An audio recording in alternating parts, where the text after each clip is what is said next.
Hello, my name is Edixon Martinez, and I'm a recruiter for Healthy Relationships California. And I have about 15 years of experience in creating partnerships with government agencies, school districts, church organizations locally, and with the Catholic Church, the Evangelical Church. I have the opportunity to work with for-profit organizations, government agency, and state level, federal level, and I had the opportunity to work with agencies inside of the state and out of the state, and other media organizations like radio, TV, and magazines, and so on and so forth. So today I want to share some of my experience working with these agencies that hopefully can help some of the newer instructors. So the agenda for today is I want to show you how to close an organization as a recruiter or as an instructor. And I want to share with you about seven simple steps that you have to go through and some tips that will help you to accomplish this. There's some key elements that I want to share with you that we'll be discussing today in the time we're going to be together. Number one, prospecting in your organization is more than just getting a meeting with this organization. So in order for you to close a deal and basically get a class or get referrals, which are two of the main objectives when you work with an organization, you need to understand your prospect's needs, leverage information with them, and make the effort to be confident in the way you convey information about your program. So you have to be very familiar with the classes and the program you are offering to these organizations. You must build a rapport with these organizations. You need to showcase your expertise, how much you know about the program at some point in some cases, so the cases that might not be relevant, and convey the value that you propose into this new organization in order for you to close a good deal, which might result in access to the participants that you will need to fill the classes or the agency that you need to maybe find a location. We'll talk about more about that later. And it's very important to me that you need to address this prospect objections they might have to your program or what you're proposing. And then you have to be quick when you respond to some of these things that they concern these organizations, because that is what ultimately will give you access to the organization, agency, school, and so on and so forth. So there are some things that are out of the scope of this presentation. For example, school district. I will not be able to talk about school district, although I have some experience, but this is so detailed and extend the kind of things you need to be aware. And I'm assuming that because you are a new recruiter or instructor, it will be difficult for you to get to that point, which another time I might be able to prepare a presentation for that specifically. The other thing that are out of the scope of this presentation are dealing with large religious headquarters, or like Assemblies of God or the Catholic dioceses or apostolic assemblies and so on and so forth. So these large organizations that have multiple churches, that will be out of the scope of this presentation. Another thing is state government agencies. And that's another thing that I might touch on it, but I will not be able to extend into it. All for-profit organizations, that's another thing that I might not be able to share the details of information in this presentation, or national organizations like fatherhood organization, older marriage organization at a national level is possible, but those are more useful for you to get leverage or partnerships in the state that you work, in this case, California. So, the table of contents, what are some of the things I will be sharing with you? First of all, identify your goals. You have to have a clear goal in order to know what you get out of the or need out of this partnership with this organization. Qualify your prospect to determine if this is a good fit for you. If this organization, so you guys are like-minded, if what you offer actually fit with the needs of this new organization. build rapport and trust among your prospect clients, not only with the actual organization or head of the organization or your contact inside of the organization. You need to be able to they need to feel that you are the right person to talk to to their clients.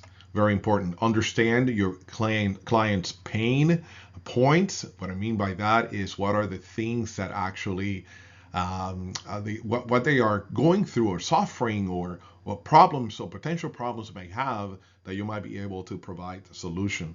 We'll talk about that later as well. And you need to present this in a unique and tailored solution for some of these organizations. Not all presentations are the same. There are some organizations that might need you to present this program in a certain way to be appealing to them. Number 6 is address the client's objections and concerns they might have about the program. We'll talk about that later. And negotiate and close the deal. That's what you want at the end. You want to be able to obtain what you want out of this relationship. Clients, a site, leverage for other organizations, so on and so forth.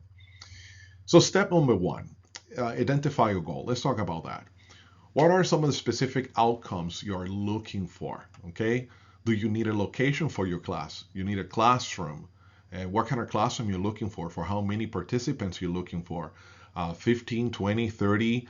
Most instructors have a limit inside of HRC to some recruiters or instructors with more experience might have access or be able to teach more participants. Those that are newer might have less participants to have access to, let's say a maximum of 15 or 20.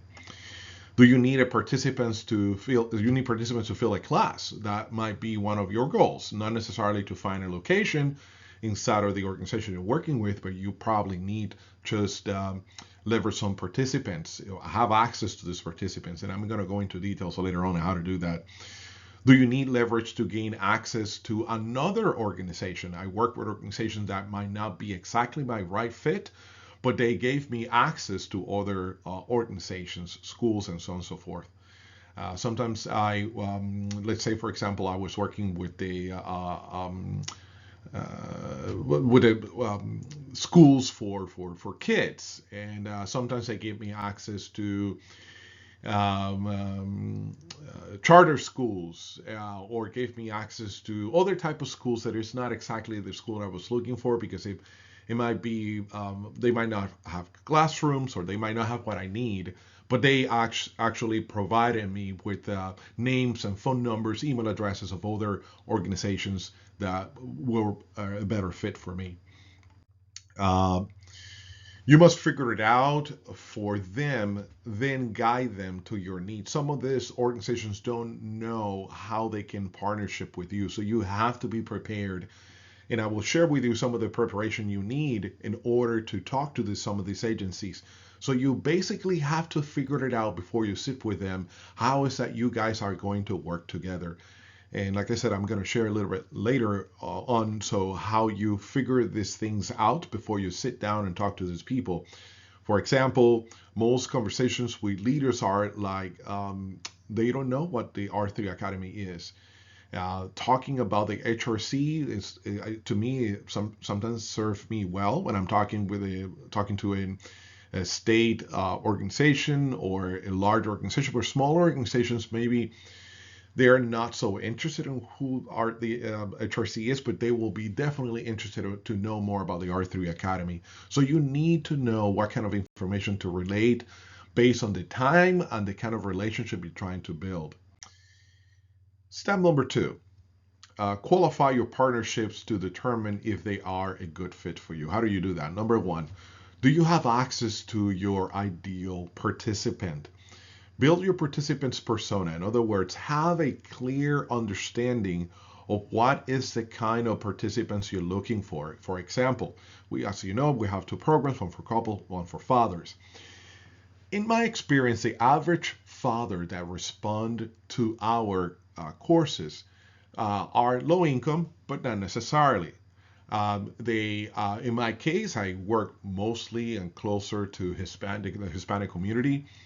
what you might be appealing or looking for to work with the African American population or with the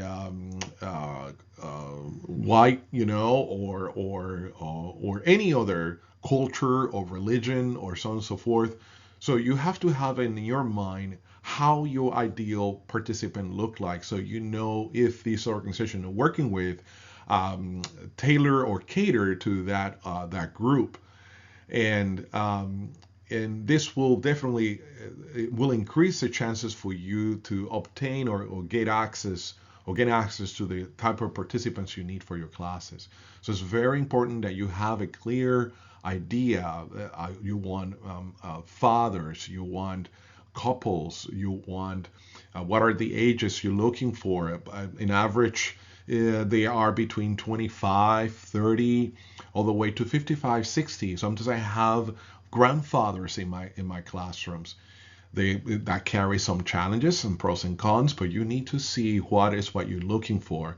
Sometimes when I work with some agencies, organizations, schools, and so on and so forth, they sometimes are out in the countryside, which means that sometimes I'm working with farmers, and I have to be aware of many other details when I'm working with farmers in regards to the level of competency with using iPads or having access to email addresses, all those good things. So you need to have a clear idea what is what you need, and if what you need, those organizations actually have access to those participants.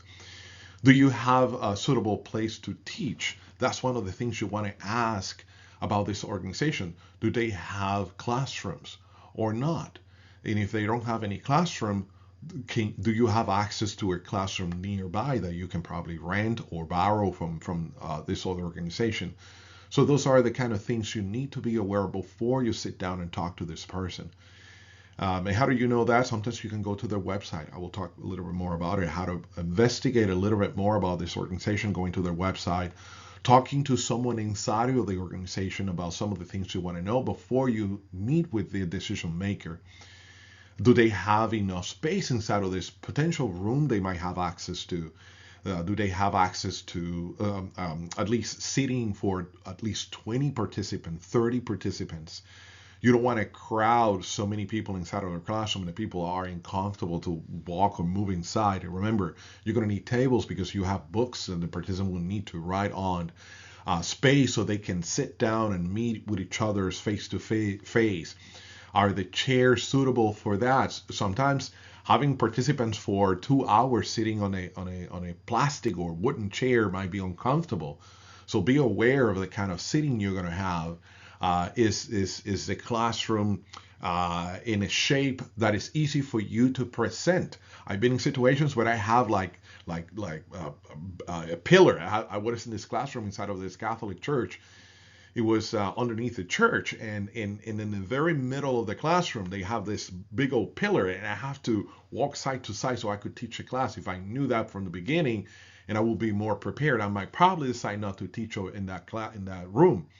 So I was not aware of that. It was a last minute thing, and I didn't have any chance to change the classroom. So those are the things that you want to be aware before you select an organization to work with. Know the kind of room or access you have to this classroom. Is this a good recruiting place for you? Identify the target feasibility of is this in a geographic area that participants can come to? Sometimes ideally you want to get the participants from the place or the organization you're working with, because people are familiar with the organization, so the chances for them to come to that classroom, it will be greater than finding a classroom that is like 15 minutes away from where you got the participants. You reduce the chance of participants who wanted to travel. Especially I work in the Sacramento area. People in Sacramento don't like to travel more than 20 minutes from whatever side, 15 minutes from whatever place they have to go to. And then do they have online access? Why is this important? Some of you might have Office 365 that only works with the internet. So if you don't have internet, you're dead on the water when you're presenting your PowerPoints. Or for example, you want to recruit and you depend on your iPads to sign up participants. So those things are important at some point for you to consider. Do they have, let's say, for example, in my case, when I recruit from churches and I give this 2-3 minute spiel in front of the church during Mass for the Catholic Church, for example, do I have a place to go back to put a table and have my marketing material, signing sheets, or having my iPad so the participants can use it to sign up? All those little details at the end, I can add or reduce the chances for you to get more participants in your classes. Are you talking to the decision maker? That's very important. Sometimes you are talking to the wrong person, so make sure you're talking to the right person from the beginning. Usually, let's say, for example, for churches, the decision maker is a pastor, is a priest, and the secretary is the second person. So you want to have a good relation with this person as well. When you're talking about, let's say, in the government agency, decision makers could be the head of the department you're working with. And when you're talking to schools, sometimes it's the principal, sometimes it's the parent liaison and the school. When you're working with the different institutions, make sure that the person that you're talking to is the right person to talk to from the beginning, so you don't waste your time and you don't waste their time. Is a location in the right? It's a right one for you. Identify recruiting feasibility by considering. Oh, I shared this with you. I went back. What are some of the critical challenges you prospect and are facing? And is your product a solution? Is your service a solution? Is what you're bringing a solution for this organization? For example, if you have a bad partnership, you might end up with participants that are not ideal for you or the grant or your classes. I had a situation where early in my learning about this, I ended up with an organization that only served veterans that were homeless. So I didn't know that until I sat down with this person and started talking, and I discovered, my goodness, these people cannot fulfill their basic survival needs. They're not going to come to a classroom. Or I wanted to teach classes for fathers, and let's say, for example, they only cater for single mothers. So that will be not something that will be suitable for me to work with. So you need to be aware of your potential participants that this organization served or cater, if they actually are the ideal participants for you. Um, so other additional tips for you to consider while qualifying the ideal partnership is, you can also qualify the lead by understanding their needs. What is that they need at this time? For example, they need to train their parents. For example, some school districts or schools have a specific type of grants that are tailored to train leader parents in the school. And that will be a great opportunity for you to present to your program. Some of these schools have this funding, and they pay out money to people like you and I, instructors, to teach these classes for income. Since we actually bringing this completely free, that saves them money. So this is a motivator for them to work with us and bring these classes to the school. Another thing that is very important is to make sure this organization has some skin in the game. Meaning, that's a term I'm borrowing from our previous CEO, President Dennis Stoika, when he said that it's important. Some of these organizations have skin in the game, meaning that they actually contribute to our efforts. For example, one way for them to have skin in the game is like, will they allow you to do marketing or market their clients? For example, in the case of the church, will they allow you to be in front of the church and talk to them? If that is not the case, there's a good chance that they might not be a suitable partner for you, because nobody will deliver what this class is all about like you. No priest, no pastor, no school liaison, nobody will be able to tell them about our theory academy like you will. And that might jeopardize the chances for you to recruit participants, or at least enough participants to fill a class. Another way they can have skin in the game is, for example, they can pitch with some coffee, cookies, and stuff for your class, or providing you again with a classroom with tables, chairs, lighting, and many other things that you might need during the class, before, after, during, and after. So there's a different way, different things that you negotiate to make sure they are committing as well. As you probably know, some of these organizations you won't need, especially if you are going to pay to use their facility, like renting a room, which I always use this as a leverage. In other words, if I have an organization, school, church, or whatever, agency, they have a site and they have good quality candidates for me, meaning dads between the ages that I'm looking for, dads who are interested in better their relationship with their kids, or couples, so on and so forth. And they have a room, they have the ideal participant, but somehow the room that they have available might not be available during the time that you need it, or you are competing with other programs that are using the room that you want. You might somehow offer them, hey, what if I pay for the room? You think the room might be available for 12 weeks. Sometimes that is a decision, that something that makes them decide to work with you, because you're willing to pay to use the room, and some of this organization might need the money, versus the, let's say, I don't know, the group that get together to talk about meetings or stuff like that, that they will not bring revenue to the church or organization like you might do. So consider those things. Do not offer money to pay for the room immediately. Keep it in your back pocket, and if you need to use it because you have ideal candidates, the right classroom, everything seems great, but the problem is the room, and you realize during the conversation that paying for the room might give you that leverage to gain access to the organization, do it. We have permission to do those kind of things. Lead qualify framework. There is something that I want to share with you. Is something that I came up with that I think that might be beneficial to you, and I call it a NUPRIC. A NUPRIC is just a acronym for what I'm about to share with you, which are, it's like a qualification framework that you can keep in mind before you work with an organization. If they comply, they have these things, they might be an ideal organization for you.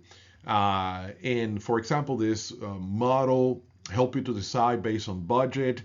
If you have the money to pay for the room, for example, or not. Power, if this is an organization that actually have power to bring participants into their organization. If they have a problem you can resolve, or an engagement, or they're ready to engage with you, if they're ready to teach this class within the next month or two. So this is the table I want to share with you. I call it a NUPRIC, which means authority. For example, are you talking to the right decision maker? Make sure earlier in the game that you're talking to the right person. That lets you know that you're talking to the right organization. If you're talking to a gatekeeper, and that happened to me many times, especially in some churches, you talk to the gatekeeper and they keep you at bay from the person that actually make the final decision if you can teach the classes there or not, if you can present there or not. That can be an issue. And if they are that gatekeeper and they will not give you access to the person that makes the decision, you're wasting your time. Just move on. And it stands for need. Do you prospect partner have current challenges that you can provide solutions for? In other words, are these couples having issues that your R3 Academy for couples might be able to resolve, like communication problems that you might be able to deal with? Is this couples having problems with forgiveness, have problems with communication, have problems with finances? And your program can resolve some of these issues. That is something I'm going to share with you later, how you can use that for your advantage. Or, for example, if you're working with organizations that cater fathers or parents, is your class will help fathers to have a healthier relationship with their kids. And what you're bringing through the R3 Academy for Fathers can resolve financial issues, job issues, or protecting their kids from the internet issues, or so the more familiar you are with the R3 Academy and what the R3 Academy can offer, when the agency or the person you're working with share the problem, and I'm going to share with you that later what I mean by that, share some pain points, you might be able to offer a solution and you will look more attractive to them. Urgency is your prospectation ready to address the challenges soon. In other words, are they serious about bringing you in, or they are, we don't know if we're going to bring you, or we're going to bring somebody else, or we're going to work with this other group or whatever. So you want to know earlier in the game how interested they are in bringing you over. Let me give you an example. I was working with a organization, it's a church, the evangelical church, far from me, was about an hour. So that right there presented a challenge because they had a large group of men. It was attractive to me to work with them because they already have the people over there. Unfortunately, trying to get hold of the decision maker was a pain in the neck. I didn't know the guy was going through some personal issues. He could not meet with me. I said like 3 or 4 times meetings with him. I invited him for coffee, invited him even for lunch, and none of that worked. So I ended up dropping them because after several phone calls, emails, and waiting for these people to decide, they were not ready for us. So I decided just to drop that relationship. And there are relationships that you will be able to pick up later, and the other relationship that you decide, you know what, it's not worth pursuing. Like in my case, it was too much of a traveling for me to go to this site, and they don't seem to understand clearly what we want to do with them. I make sure that I provided them with all the information, but they don't seem to be the right fit in regards to their mindset. They seem to have other needs, and I didn't have the time or resources for me to invest and dig further. Participants, do you have the ideal participant? That's something that we touched on it already. Do they have fathers? Do they have couples? Or they only have single moms? Or this organization only work with people that are so low income, they basically don't have enough to take care of their basic needs. And then when they try to make it to your class, they don't have money for gas. Or, I mean, I work with grants in the past. They have even money to pay for the bus or pay them for gas and stuff like that. But this grant we're working with at the current time do not provide for that for the participant. And so you need to make sure the participant you're working with have at least all the basic needs met. So when you put together a class, they can easily make it to your class. I'm not talking about a dad that doesn't have a job. Those dads sometimes make it to the class. I have plenty of classes when I have fathers looking for jobs who are interested in coming into my class, and they made it every week.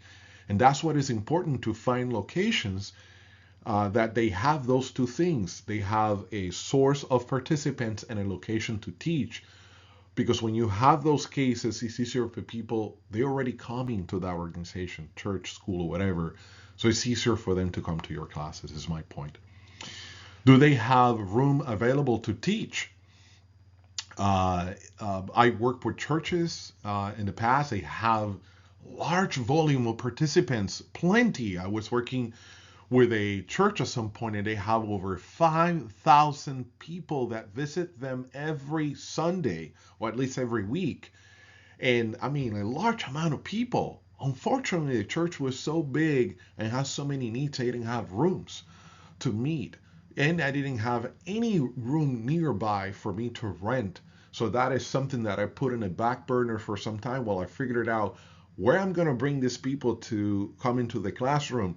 And I still working in the back of my mind a nearby agency that might have the room and they are interested in that kind of participants. Let me give you an example. I was working with La Familia Counseling, and I put together an event during Christmas for fathers. So I could get those fathers and bring them into my class. So without going too much details, I work with different agencies at the same time. I'm working for Toys for Tots. They provided me during Christmas with over 250 toys for low-income fathers. In exchange, they needed people that helped them to pack and this toy, sort them out, and so on and so forth. So I have a group of fathers in my class that said we're interested in helping. So I leverage putting the fathers to work for the toy organization. The organization gave me over 300 toys that I used for an event to work with another organization, in this case, the La Familia Counseling. So they sponsored and host a large room for these fathers. I worked with radio stations that brought some food.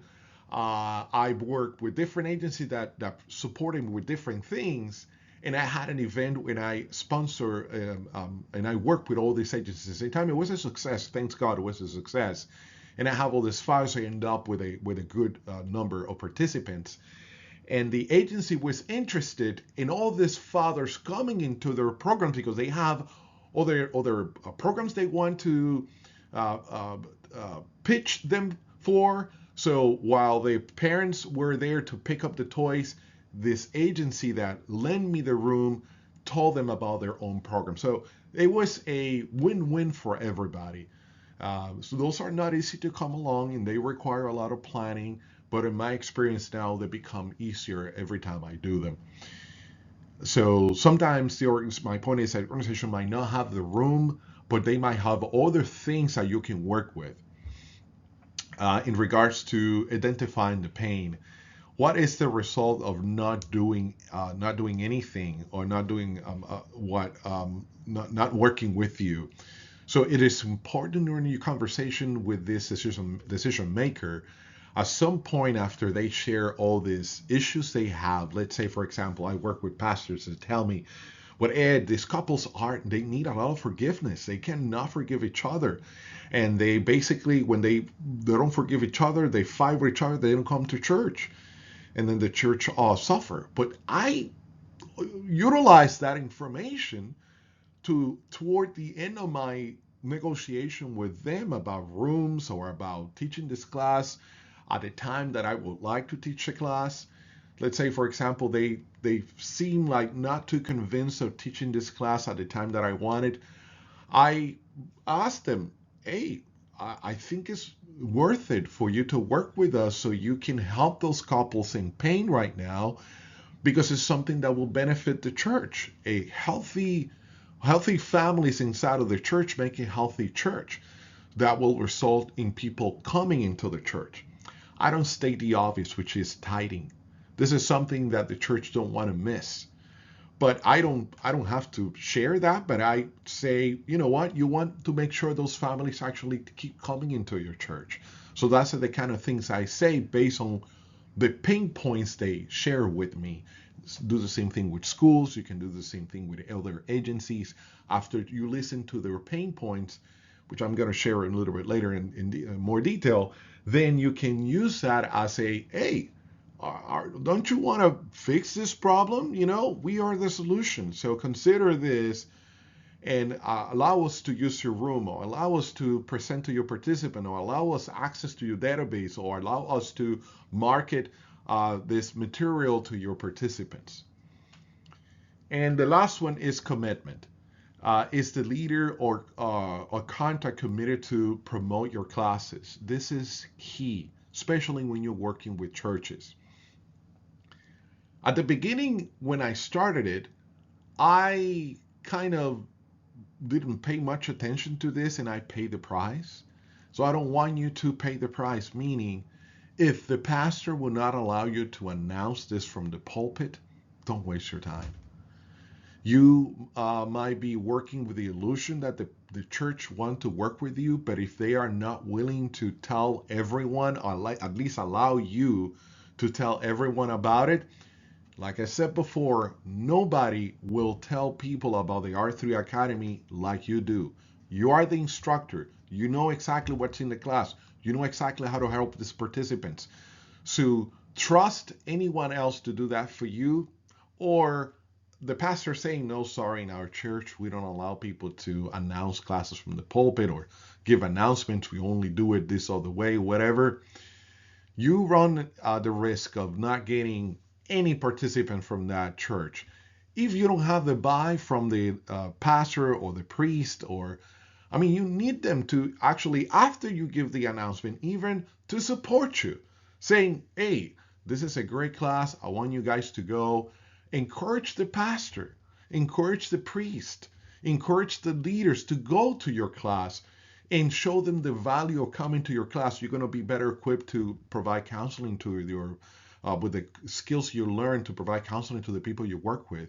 So all those kind of things are good, and to be and you need to make sure they are committed with you to share about the R3 Academy with their constituents. So step number 3: build rapport and trust among your prospect client, meaning research a partnership organization website and social media. Once you have discovered the organization is there a fit, begin with the effort to gain trust and build rapport. So go through the website, see their activity, what they do, what they're all about, and if they served the population you're working with, fathers or couples, and so on and so forth. Some of the organizations you work with might not be the best one for you. Let me just throw that out there. If you're working with a, let's say, gay and lesbian organization, which is awesome, great, more power to you. The thing is that it will be difficult to teach a parenting class. Not that they don't have kids, some of them do, but that's not the majority of their clients that they served. If you work with a youth program, that will be challenging for you to put participants in the class because they have to be 18 and over. So do a little bit of research, know what clients they serve before you sit down and talk to these people. Once you discover, again, that there is a fit there, make an effort to gain their trust and build rapport. And we're going to talk a little bit later about how to build this rapport with each organization or the person you're talking to. Besides your expertise, social proof are the major factor that can help you to build trust and rapport among this prospect. And this is what I mean. What is social proof?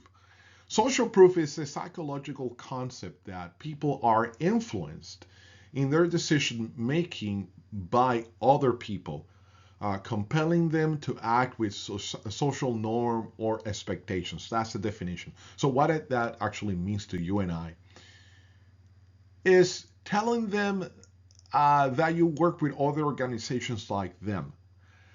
Telling them this is a kind of seeds that I throw in my conversation. It's not about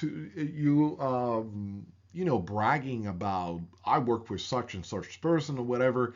It's just casually mentioning things like, hey, let me tell you something. When I worked with Father Juan Barcamontes, and he's a known priest in the Sacramento area because he's the priest, the leader for the Guadalupe Church, which is over 5,000 or 6,000 members. So this is a very large church in Sacramento. And when you say that you work with them, all the other priests line up. Because if Juan Barcamontes trusts me, all the others might be able to trust me. No, doesn't work 100% of the time, okay? Especially for some of these pastors don't work together, okay? So you have to be aware of those little details sometimes because that can backfire your negotiation, believe it or not. This is the way it worked. I didn't make the rules. Sometimes if you're working with some pastors, make sure that they are actually friends or they know each other. Who will tell you that? The secretary. Hey, I know Father, Juan. Do you know if Father Juan knows Father Federico? And then are they in good terms? Oh no, yeah, yeah, they like each other, they work each other, blah blah blah. Okay, awesome. If they give you any sense that they might not tell you, no, they hate each other, they don't like it because they compete, for members. They're not gonna tell you that, but you will sense with time when two churches don't work together, especially unfortunately, in the evangelical world, that happens more often than in the Catholic world if you're working with that. And I worked with both of them long enough to know that some pastors don't get along with others for obvious reasons. And then, so those are the kind of details. Sometimes, if you know them, might help you benefit you doing the conversations with them.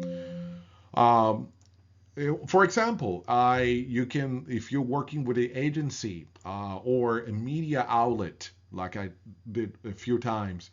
Hey, once I was asked by Univision why fathers don't spend enough time with their kids, for example. That can throw that in a conversation that let them know, oh, this guy was interviewed by Univision or this radio station or this other whatever. If you had a little bit of influence or being work with any school or anything, just keep that in the back of your mind to throw it in the conversation and build this social proof. For example, next week I will meet with the head of the department of XYZ agency. So those are things that, as long as they're true, please bring it into the conversation because they can create this social proof that you might need. I'm aware that new people might not have this social proof yet, but this is something that you will use any excuse, anything, even if it's not related at this moment with the work you do, but in the past you worked with some of these organizations, bring this to the table, bring it to the conversation. Hey, I had a chance once to work with, this school district, and then make it relevant to your conversation. How would I use in my transferable skills? That is a term that I borrow from one of the materials we teach. And this is what I mean by that. And as I build rapport with some of these organizations, sometimes my background is in technology, and I sometimes answer some questions for. Let me give you a specific case. I was working with this large church that has some problems with the internet.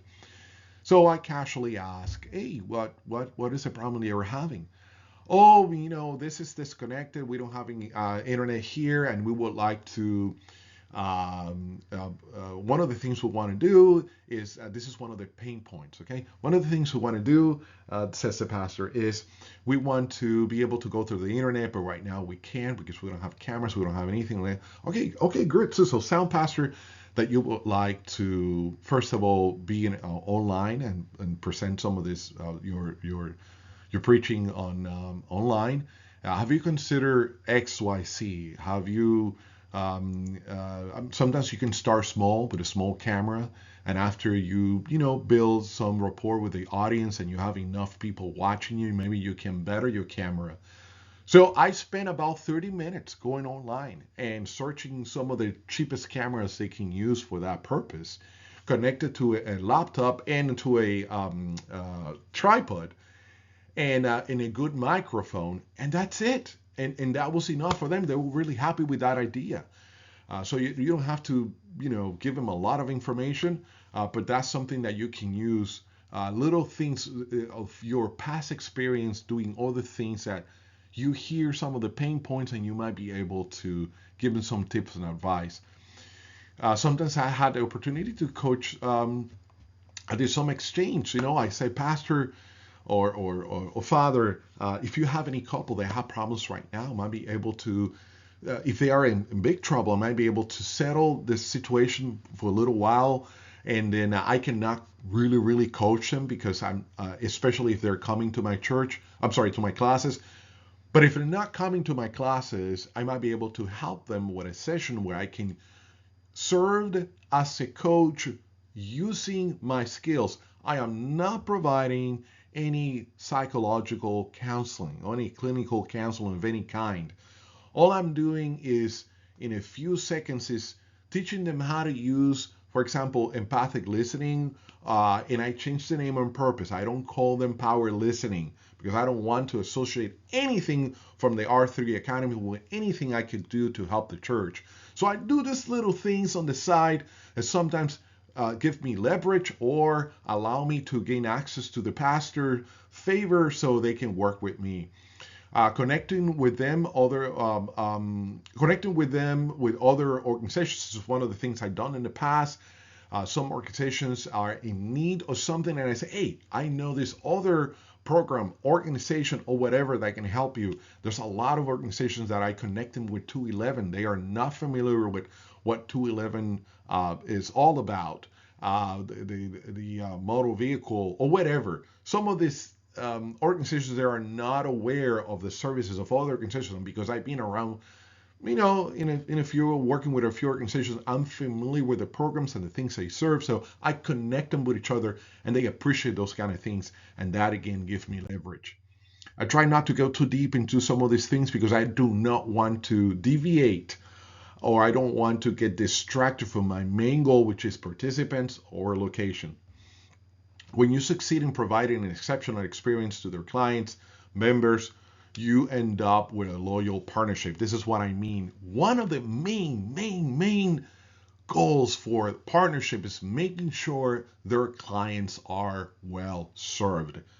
If you teach a class in anywhere and you get testimonials, which I'm going to share with you later, bring some of those testimonials to your meeting with this pastor or this head of the organization. They want to see that what you do help people, and I will share later how you can collect some. If you already taught a class there, collect testimonials and make a closing meeting with that agency, that organization. I'll talk to you more about it later, but that's very powerful, and that is a way for you to add value to the participants. So later, such loyalty partnership will bring other organizations through testimonials and letters and recommendations. I loved when I finish a class, I bring testimonials, written testimonials from the participants, show the evidence to the pastor, and then or the head of the organization, and then they read them briefly. And sometimes I just copy them and clean so they can. The handwriting, some of these guys are not clear, so I put them clear in a piece of the document that they can read. And sometimes some of these testimonials are directed to the agency, so they can use in their reports. In the agency, they eat this thing like candy. They love it. And then they are your biggest and most loyal partnership. They just connect you with other people.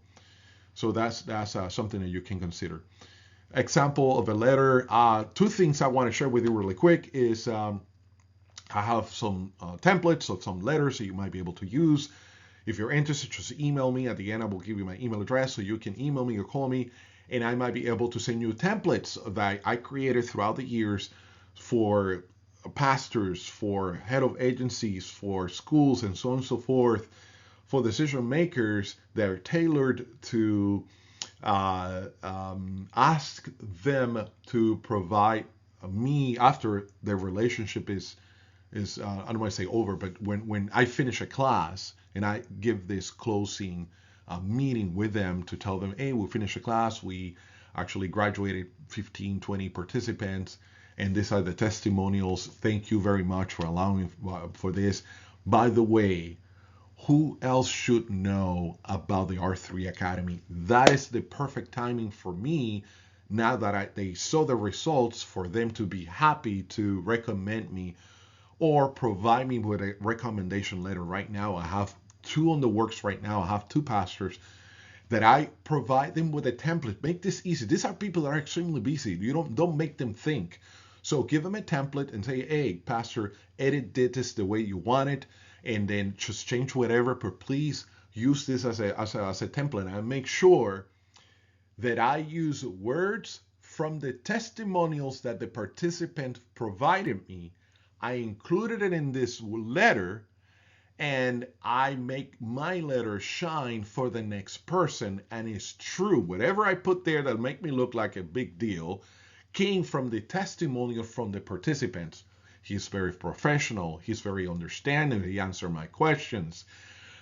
He's a funny guy. Whatever that the participants say in the testimonials, you said it on your letter template for the pastor to make a letter of recommendation for you. So those are things that you can start working on and build toward that. One thing I did as well is I've been working with the Catholic Church for many years. So this is something that you might not be able to do right away, but this is something that I want you to start considering now. Every time you work with the agency, every time you work, let's say, for example, you are good at working with schools, any niche that you feel like you're good at, start making some kind of document of all the activities you accomplish with each organization. For the last, I don't know, 13, 14 years, something like that, I've been working with the Catholic Church, and I've been writing throughout the years all the activities I have done with them. Sometimes they ask me to do extra things beyond the class. Hey, can you give a 5-minute presentation to a group of fathers or a group of men, for example? Or can you address this topic? I am invited, for example, to Ministry Day. I am not Catholic personally. I was Catholic when I was a kid. I never mentioned that, but I do tell them I am what you guys call a Protestant. I'm evangelical Christian, and I want to let you know from the beginning that I'm not Catholic because I don't want to set them for failure. A lot of people know me, and I don't want them to believe that I'm Catholic because I'm teaching their Catholic, constitution. So I don't want to be any misunderstanding there. So I personally let them know that you don't have to. That's something I do. So I built this list of things that I have done for them, and now I have a resume. I just completed it. I sent it to a place called Fiverr.com, and they make them really nice and making like in a graphic, very nice. It looks like a brochure kind of thing. So that is something that I use to go to the next pastor. So I get the blessing from that pastor sending me to the next pastor. And now I go with all my shiny objects, thingies, hey, this guy has been teaching in the Catholic Church. He taught to priests, to nuns, to catechists, to fathers, to moms, to all the things that I have done throughout the years is contained in this resume that I use for that purpose. You can start building something now as a new instructor, and with a year or two, you might have something to put there that you can use to promote what you do. Here are some of the tips to win your potential partnership trust and build a strong rapport. Model the skills you teach. That is the bottom line. Power listening to your clients, their situation. Show that you are successful helping your participants like their members. In other words, use power listening during your conversation with them. 1, 2, show them how what you taught your participant helped them. Get stories. Oh my goodness, there's no better thing. If you don't do anything else during the conversation with some of these decision makers, have 1 or 2 stories to tell about how what you taught them transformed their life. It doesn't have to be earth shattering. It doesn't have to be like, well, this guy was about to get divorced with his wife and he ripped the divorce papers in my classroom. It doesn't have to be that dramatic. But it can be, you know what? I have the situation for Jose. Jose used to go home and sit down in front of the TV and just vegetate in front of the TV every afternoon. The kids ask him for his time, but he always say, no, I'm busy, I'm tired, just leave me alone. But then, the wife got tired of it, decided to, you know what, this is it. We're getting divorced. The guy got divorced. He hears about our classes. He wants a second chance. He started learning about communication skills, and he started, instead of sitting down on the TV, going to his wife and say, honey, uh, tell me something good that happened to you today. And the wife should share briefly, and he just give him empathic listening, or give him, power listening, or give him light listening. And those kind of things change his relationship for better. So this is a real situation that happened in one of the stories I use in my presentations, or I use when I talk to some decision makers, and they get impressed of how a simple situation or a complicated situation was addressed by some of the skills they learned. So that's very important for you to consider. Be a good listener. Firstly, to gain every key detail regarding the client's concern and desire. So take notes. Take notes of every pain point. All their concerns, ask them, Pastor, Father, or Joe, what are some of the 3 major issues your clients, your members, your participants are going through? If you're talking about marriage, what are some of the 2 or 3 issues that you seem like they struggle the most? So open-ended questions are very good about pain and suffering of their clients. Something could be their own pain. It could be, Ed, I am so busy. I don't have enough time to give coaching or counseling to my couples. And then I'm really busy from the morning and the afternoon. I don't have time to do that. Let me give you a scenario. A real case just happened last week. I'm sorry. It was a Friday, Thursday. I'm talking to this priest, and he's telling me, I'm going to have this large church, and I'm busy all day long. I'm only one. I have to see couples. I have to see parents. I have to deal with this, deal with that. I don't have enough time of the day to do all of that. That was perfect for me to tell them, well, Pastor, if you allow me to help these couples, that will definitely will reduce. They will not have to come to you for a solution, because they learn how we equip them. We provide them with communication skills, and we equip them so they don't have to come to you with their issues. They will learn how to deal with themselves with some of these issues. I will not guarantee that none of them will come. I will guarantee that most of them will not have to come if they come to my class. So they see that as a solution for his pain. So that's just an example. This is a goal so you can use it later during your presentation or with your audience. This is what I mean by this. As the pastor is sharing, or the priest, or the head of the organization, or the I would say the parent liaison, or the school director, are sharing you all these concerns about students or about their parents and so on and so forth, you taking notes, because the very pain points that this leader that have access to their audience, to their constituents, to their clients, members, whatever, they know them better than you. So they know what they're going through, because they are the one that come to the complaint to him or her. So you take those things and use them later in your presentation. Happens to me all the time. I was talking to Pastor such and such, and he told me 3 of your major issues are with finances. Some of you are going and struggling with your finances. So we have a section in our class that address that. The pastor told me that some of you it's very difficult for you to talk about sex with your teens. We teach you communication skills that allow you to sit down with your kids and do power listening. You listen to your kids, and then you use what we call 5 options for choque de valores, we call it in Spanish, or values collision. So we offer you different ways for you to provide advice to your teens or your adult kids and so on and so forth. So I bring all those pain points into my presentation for later on my parents. So I take advantage of everything that happened in that meeting. In conversation with Pastor such and such, I learned that, did you know that most of the kids in this school have Father Orcar shared with me that the main areas of challenges for most of you are, and I use again all of these things to bring in a presentation and relate to my audience.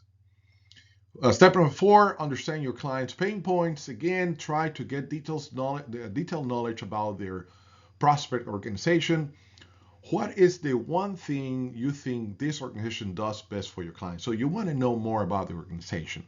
You want to know more about what they do for them, what they feel proud of, served, or do for their clients, partnership members, so on and so forth. If it's an agency, for example, let's say Birth and Beyond, an organization that I worked with before, they provide information and some little supplies to new parents, okay? Women that are pregnant and they're young, usually between 18 and 20, 22.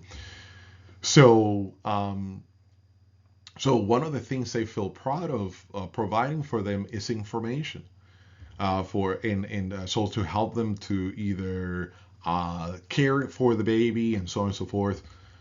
So when you know these things, you can use your what you teach in class to convince them that your class are ideal for them. Hey, young couples right now, many of them need a job or a better job, and this is what we teach. This young couple sometimes can start building a foundation in good communication, so for the good of the baby. Talking about that, the baby, some organizations only care about the kids. Schools. If you go and try to talk to schools about, oh, we teach couples how to get along, that's not their priority. Their priority are the kids' education. So when you tell to them and you tell them, you know what, one of the things we do is that we have a section actually in our course for the R3 Academy for Fathers that teach fathers how to communicate more effectively with the teacher and how to do or read better with their kids or do homeworks with their kids. Your focus, talking to the school director, is about how our class improve the life of the kids, okay, with their parents. So you don't focus on the parents, you focus on the kids. So each organization has their unique needs, and if you tailor what you teach to their needs, the chances for you to teach there or get participants goes up. Scan their website, social media, I mentioned that before, to discover their concerns, the concern based on their activities, what they do. Further, you can unfold their challenges by asking the right questions. And let me share some of the right questions you can ask. For example, I'm only going to list a few over here. I'm providing you, for some of you, a document that have way more questions, but I'm going to just relay some of the questions I asked for agency. For example, how many fathers or parents you have or you served? Do they parent? You guys offer already parenting classes, and how many parents come to your classes? What is the average attendance? What other like-minded agencies do you work with? In other words, do you, if I'm talking to, let's say, a community agency that works with families, do they work with First Five? Okay, and I want to work with First Five because they have parents of kindergartens, for example. And that is something that I can either teach couples or teach of their fathers. Yes, you mostly will be talking to women, and that is an awesome thing. Do not get discouraged when they put you in front of the group of mothers to talk about father's class. Why? Because you talk to their pain. Lady, are you tired of being the only one disciplining your kids? Would you like to have your husband more involved and help you with your kids' education or your kids' discipline or your kids' future? Would you like to see your husband more involved? Send them to my class. And those are the kind of things I start giggling, start laughing. But you have to be careful because some mothers, you could be so convincing. In my case, it comes automatically that they sign up their husband, which is a no-no.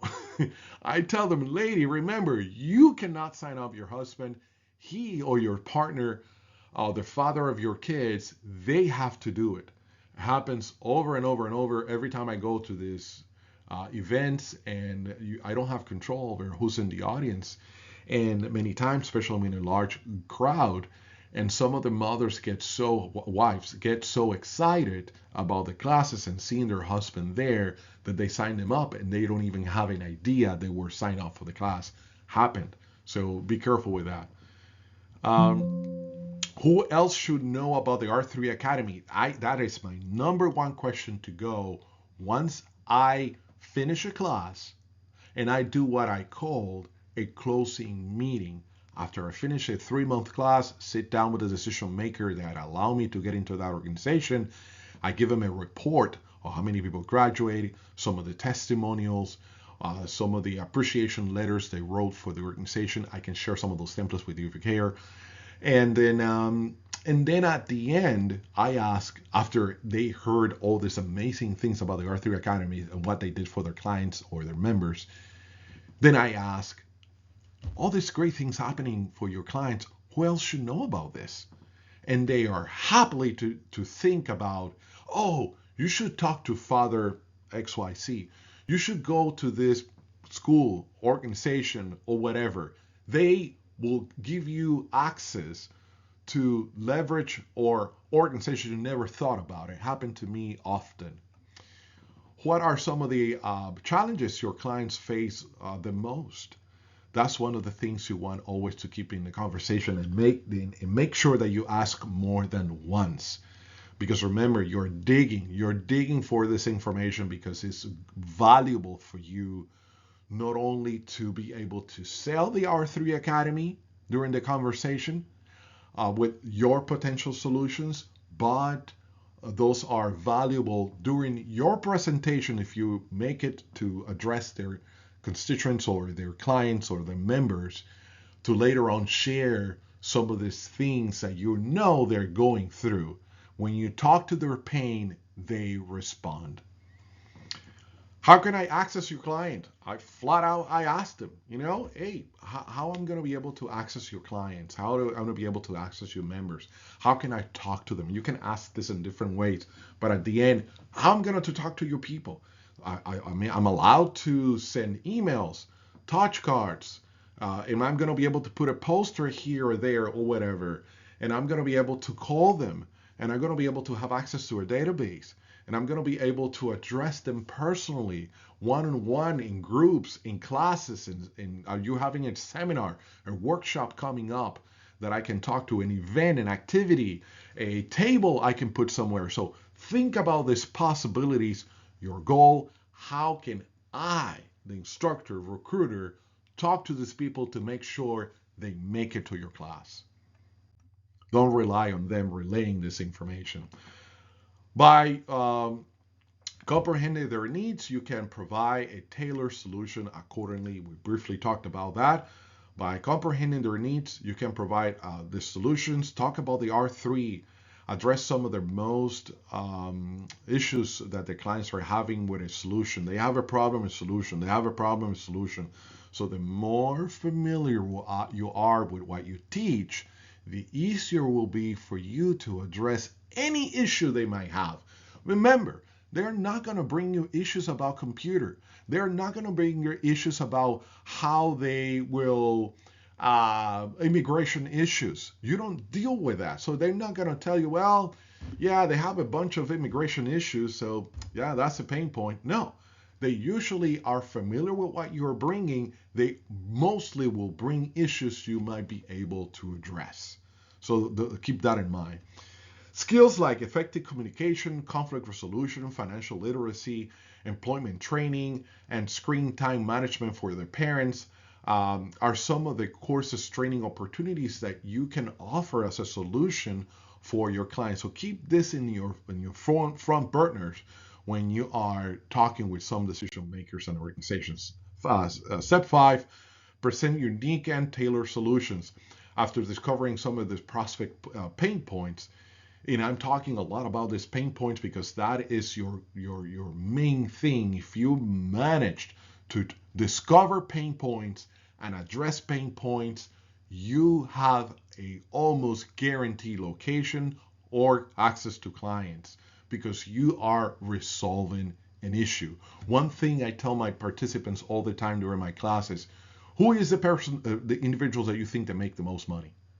And they start, oh, doctors, engineers, computer engineers, all this stuff. I'm saying, no, no, no, no. Let me ask you again, who you think is the kind of people that make the most money in the world? And then they stay quiet because they know that their answers is not what I'm looking for. And I say, people that know how to resolve problems. Those are the people that make the most money. I don't care if they're engineers, doctors, or whatever. If they know how to resolve problems, they are the people that have the greater chance to make the most money in the company or anywhere. Okay, the bigger the problem they resolve, the more money they usually make. Okay, and you are the same thing. The more problem you can resolve for this pastor or decision maker or head of the agency in regards to their clients, the greater the chance for you to get participants or classes. So what is the solution? The number one solution? R3 Academy. You have to sell that. The R3 Academy is your solution. Some people don't like to sell, and I'm not asking you to become a salesman, but there's a little bit of sell when it comes to convince some of these people. If you come to one of these meetings, hey, yeah, the R3 Academy is a great class. Healthy relationship organization. Our organization has served over 360,000 people. All that is good. They don't care. Honestly, they don't care. They care about what are you going to do for me. That's what they at the end of the day, that's what they care. And if you can answer that question properly, you have a good relationship. Present a unique and actionable solution that help you build credibility and position you as one of the best solutions for the couples, their fathers, and in regards to communication issues and conflict resolution and job and finances and protecting their kids from the internet. Okay? Be prepared with some light data, meaning to not throw a bunch of numbers, but hey, be ready for some data. For example, did you know that 73% of young men between the ages of 18 and 23 during the pandemic suffer the highest levels of um, uh, mental issues like stress and anxiety and depression. And that is an information I got from some serious departments in researchers, reputable researchers in the internet. And I sometimes quote things like that to provoke them to think about the needs of their clients.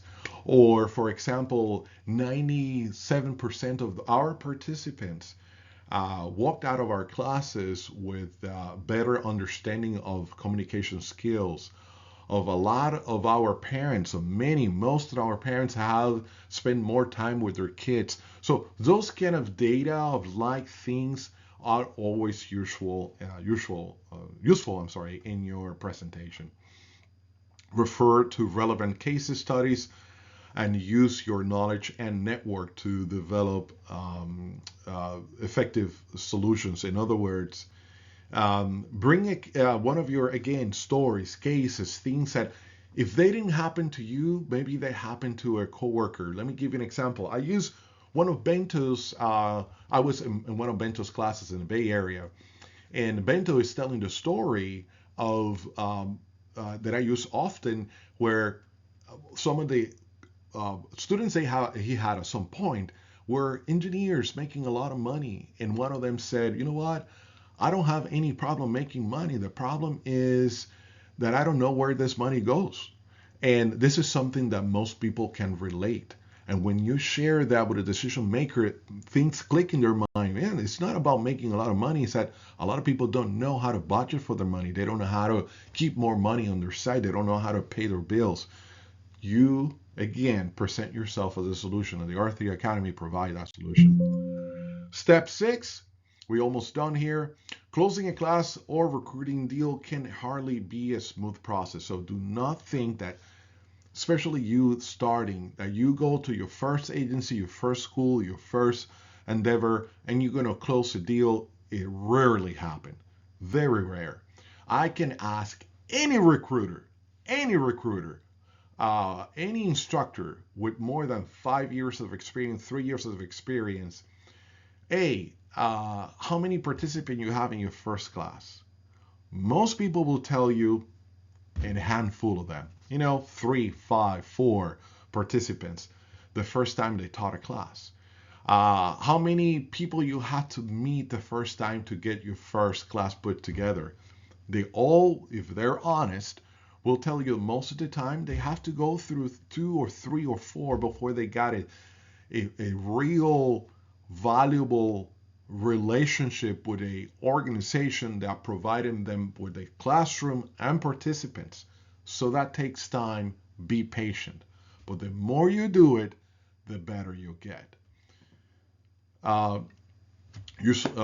So your solutions might face some objections, and I'm going to talk about some of the objections that you might encounter. So you must be prepared to deal with some possible ones. What are some of these objections, for example? So again, be patient, fully listen to your prospect organization objections, and determine their key concern. For example, no rooms to teach. My members might not come to your class. I don't want to waste your time. All of these things that I'm about to share with you, I encountered them all. Okay, I heard them, I held them all, and I'm sure you heard difference in this. But if you never heard this, be prepared for this ones. The class are too lengthy. 12 weeks, that's too long. I'm concerned that you teach something that goes against our beliefs. That happens with the Catholic Church, it happens with the Evangelical Church, because I think this is a government program. Please remove the word government from your mouth. These classes are from the Healthy Relationship California.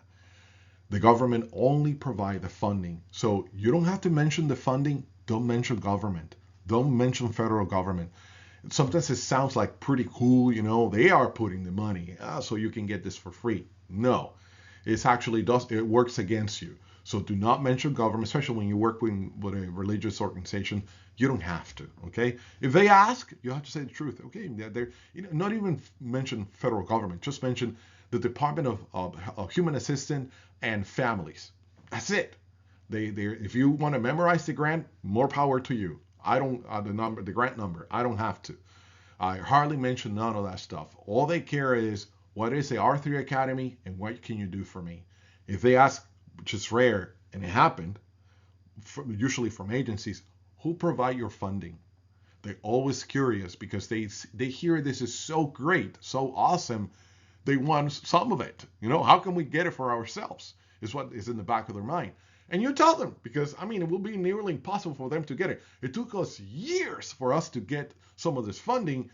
They're not going to get it in the next 5 years. By the time they get it, the grant is over. You don't need them anymore. So anyway,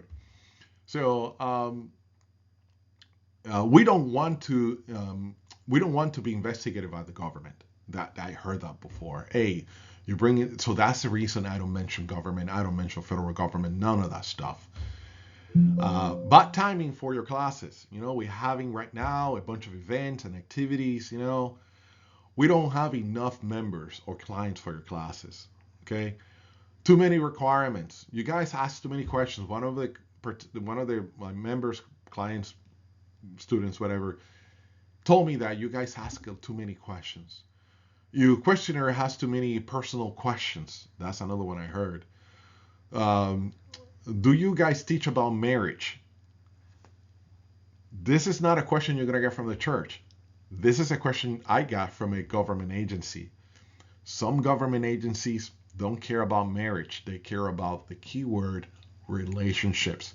So when you work with especially community agency that deals with a lot of people, considered using the word relationships. Stick with that. It will be easier. When you work with the church, stick with the word marriage. Yes, I know it's a pain, but you need to get your scripts in your mind straight before you talk to any of those people so you speak their language. Okay, when you talk with a Catholic, just make sure that you speak Catholic. That will take some time. When you speak with the evangelicals, speak evangelical.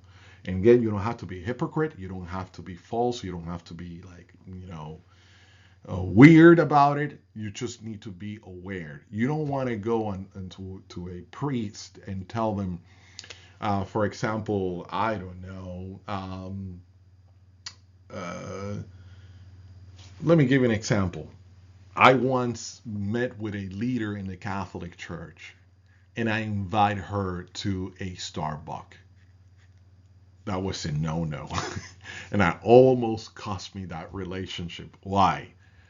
Because I missed to find out that she is the director for the marriage and life in the Diocese of Sacramento. Life, meaning they are against abortion, meaning Starbucks is one of the greatest funders for Planned Parenthood. So going to Starbucks for her was a no-no. So I got some heat from her for not knowing that little piece of information.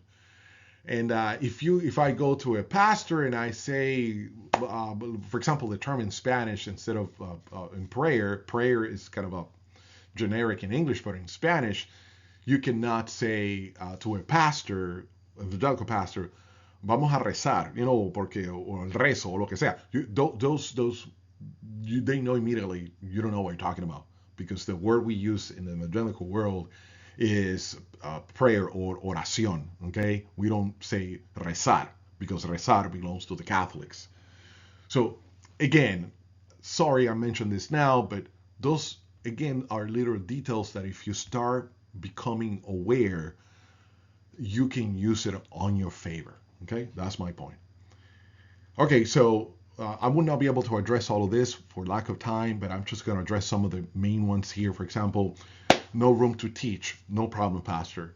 What if I find a nearby room? Will that be okay for you?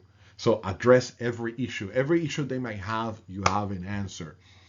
My members might not come to your class. I don't want them to waste your time. Don't worry, Pastor. I know what to tell them. You are the expert. Yes, it's true. If the pastor tells them about the Arthur Academy, nobody will come, especially with that mentality. But if you go and you present this in a very unique and attractive way, you will bring participants to your class. The class is too lengthy. No problem. We have a program. We can teach this in 6 weeks instead of the 12 weeks. I'm concerned that you teach something that goes against our values. I tell my pastors or priests or whatever, Pastor, that's not a problem. If there's anything in that material that goes against the Catholic views or beliefs, I will not be teaching it. This material is being reviewed, and there's nothing there that is related to abortion, related to divorce, or none of that things that goes against your views of religion. Some of the actually skills that we teach are Bible versed. But we actually cannot talk about the Bible during the classes. I've been more than happy to allow anybody to pray before I start the class or after I finish the class, but not during the class. So if you are interested in making sure that there is some Catholic values injected in my classes, I'm happy with that before the class and after the class. Make sure that it's at least 5 or 10 minutes before you start the class, so you create some distance and no one can say, oh, they're using federal funds to promote religion, and we can jeopardize our funding. The chances for that to happen are very, very small, but you don't want to be the one. That's my point. Again, you get the point. For every issue here, you should have, if you're interested in knowing what I answer to any of these concerns, email me with a specific concern. I'm more than happy to tell you what I tell them and what seems to be working for me. Okay? Your class is religious in nature. That's usually asked by agencies.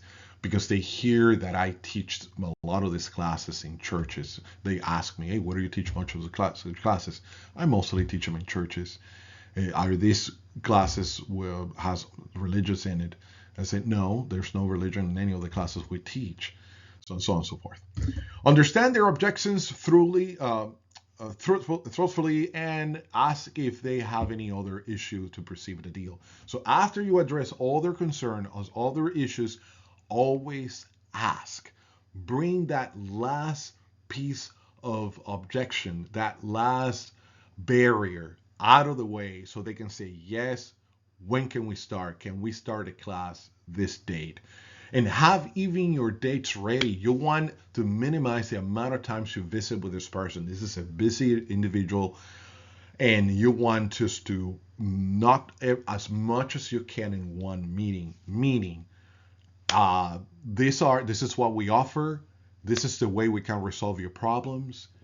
This is what the R3 Academy is, and and uh, and when can we start?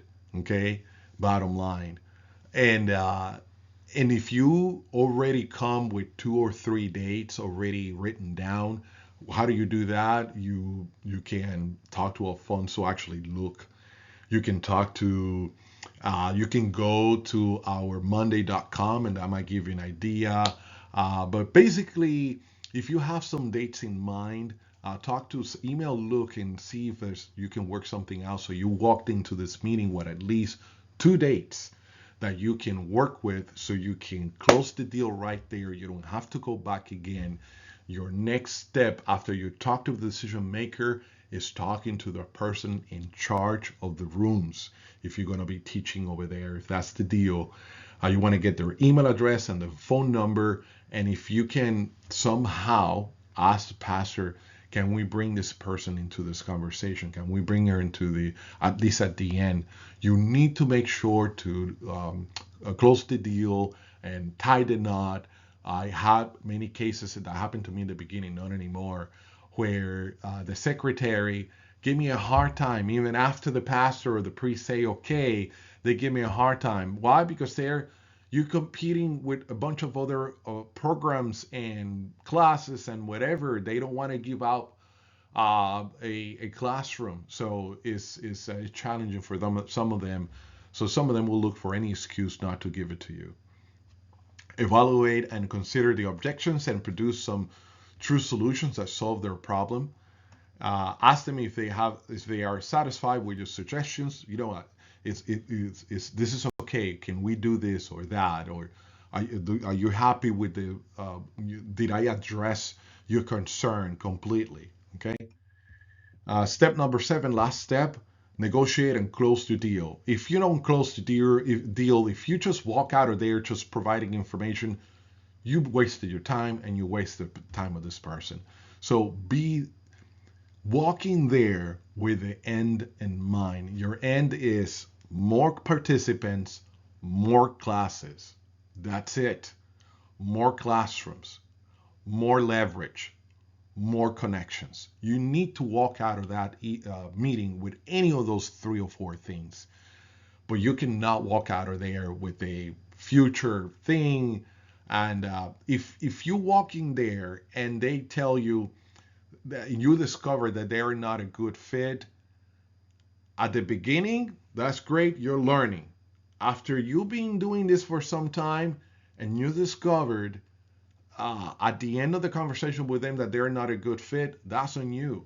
It means that you didn't do your homework, which is fine. Again, at the beginning, you're learning, but later on, you don't want to waste your time. Your time is precious, just like theirs.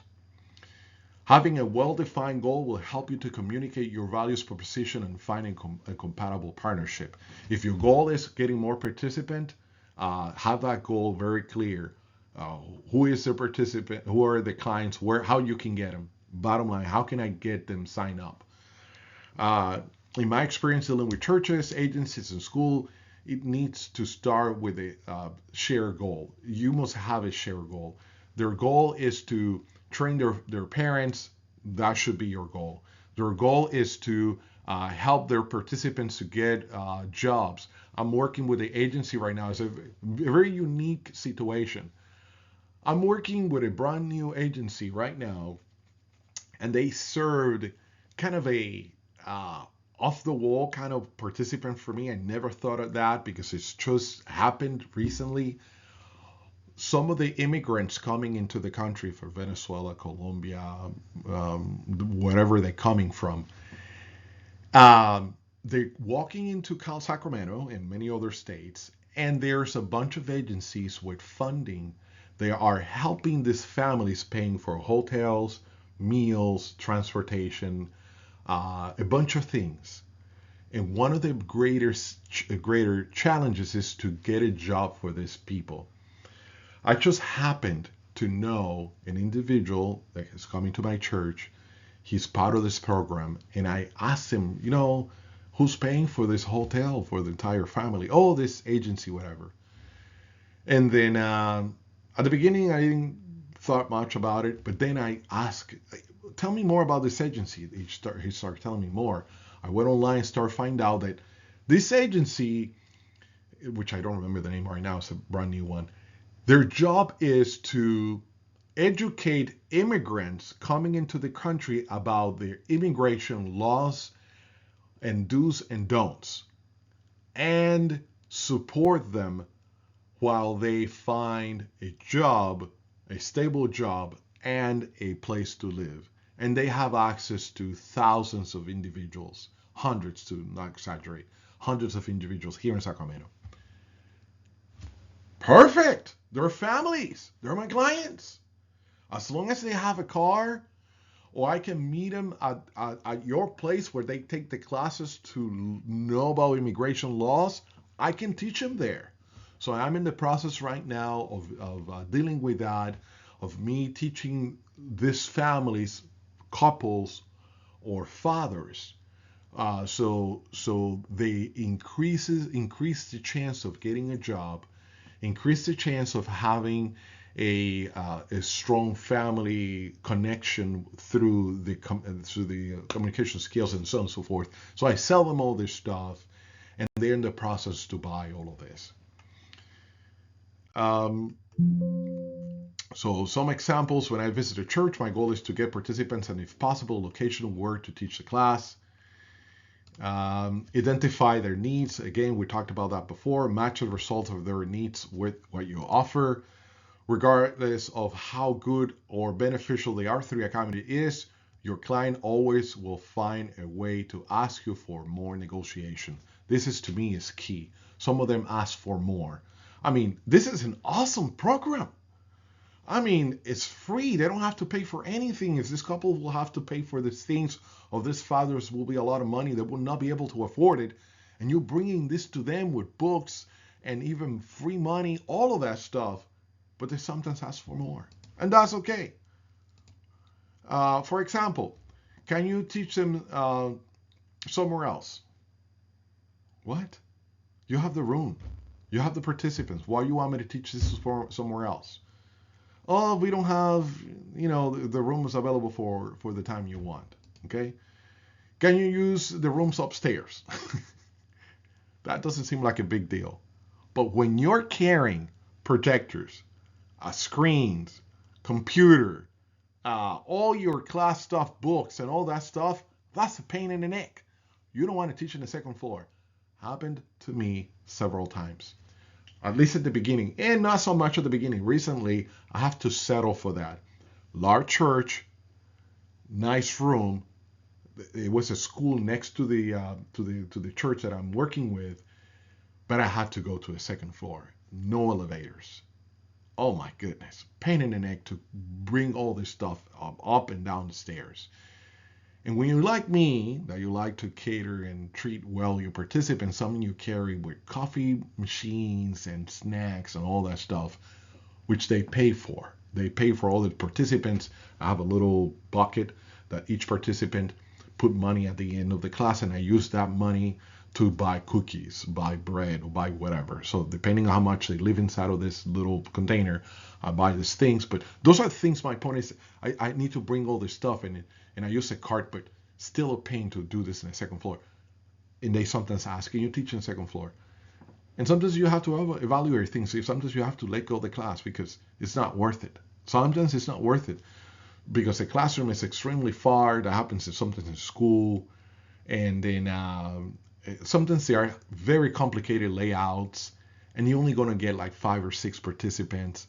So you have to take all of that in consideration. This is the right timing for you as well. Sometimes it's not the right timing for them. Sometimes it's not the right timing for you. Negotiating based on the values of what you can bring to the client organization is one of the best ways. So, hey, we bring over $105,000 worth of resources per class. Someone asked, where the heck you found that number? How do you know that's that you bring, or how can you say something like that? Well, simple. The average amount of participants I can bring into the class is 30. The average cost, and this was told to me by one of the senior members at some point, that the average cost per participant in our grant was around $3,500. So $3,500 times 30 is $105,000 worth of resources that we're bringing into your church. So that is a value added, okay? This course is not cost. It's not cost for your participants. It's not a cost for you, and is not free. And that is something that I don't like to use the word free. These are free classes. I don't like to use that. I use these classes is at no cost to you, and they are not free because someone is paying for it.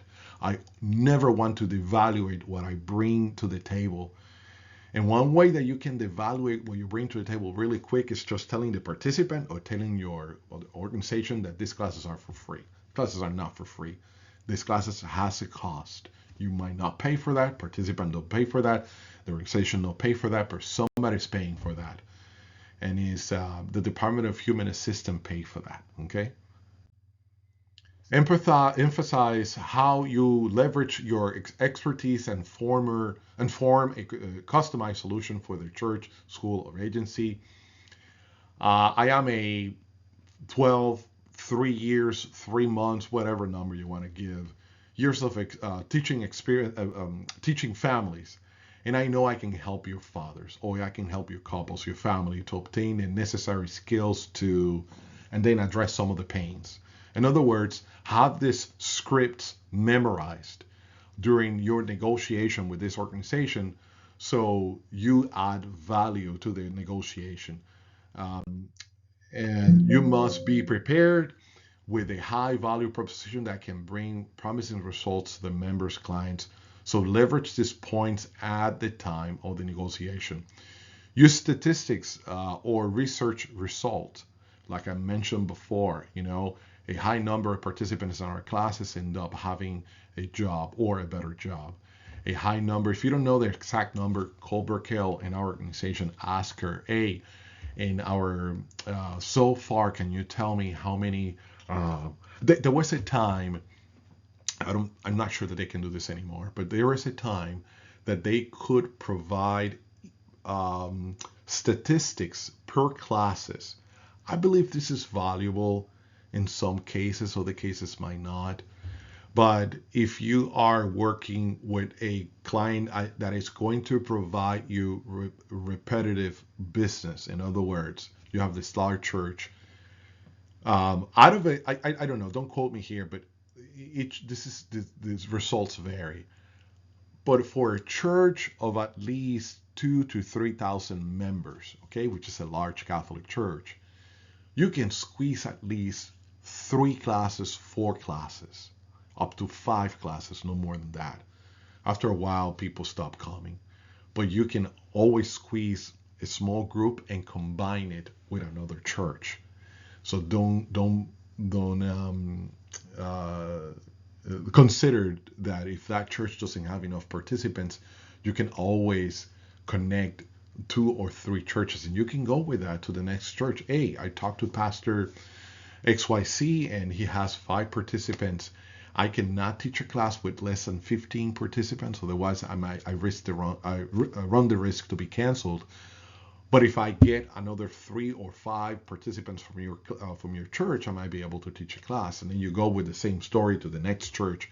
Before you know it, you have 3, 4 churches line up in the same area of 5 or 10 miles, and with a central place for them to teach classes. That's another thing. When you're working with the evangelical church, be cautious about where you teach this class. Try to find a neutral place, because some pastors don't like their members visiting another church. It's the way it is.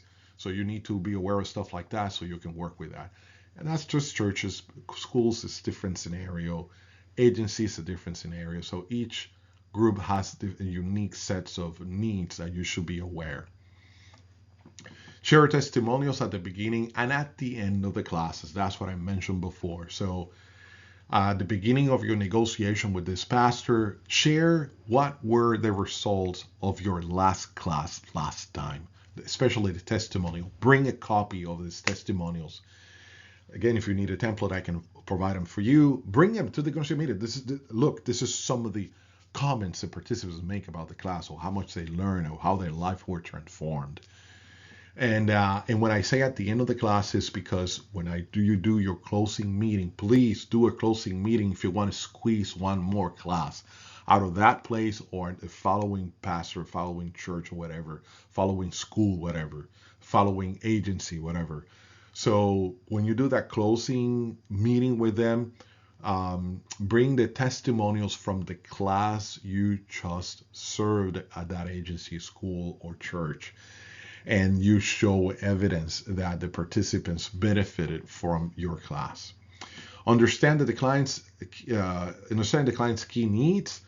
This allows you to share your solutions effectiveness when you focus on solving their critical problems and needs, so you can confidently speak and win a class or referral on your terms. So the more evidence you bring that your classes are effective for them, the greater the chance you can get away with what you want. The classroom you want. Sometimes you have to compete with the size of the classroom to get the bigger classroom. Aim always for the biggest one. Some people will call you ambitious or whatever. But you have to think big. Even if you end up with, in a classroom that fits 20, you end up with 5, that's okay. All right?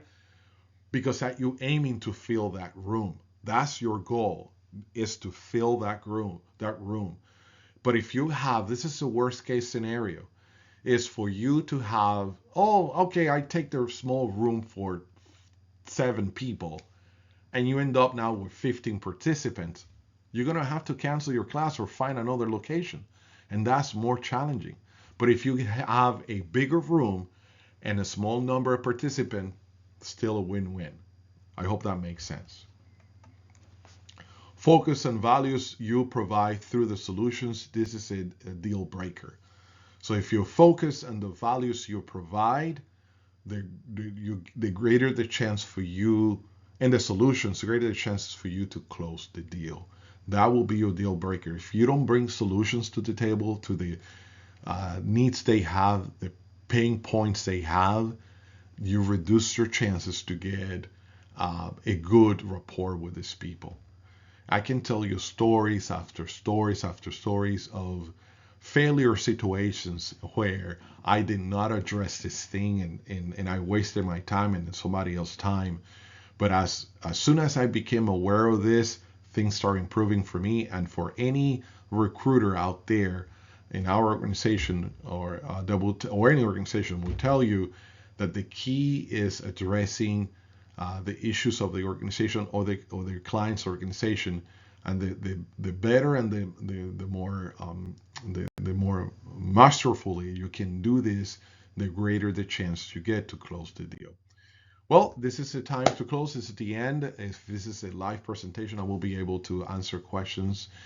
But because this is a recorded one, feel free to send me an email at edixon, EDIXON, @relationshipca.org, or you can send me a text, or you can give me a call at 916-591-9991. Again, 916-591-9991. And on my next opportunity, I will return your call or your text, and we can have a a quick chat and I can answer some of these questions. This is all for now. Thank you very much, and blessings to you.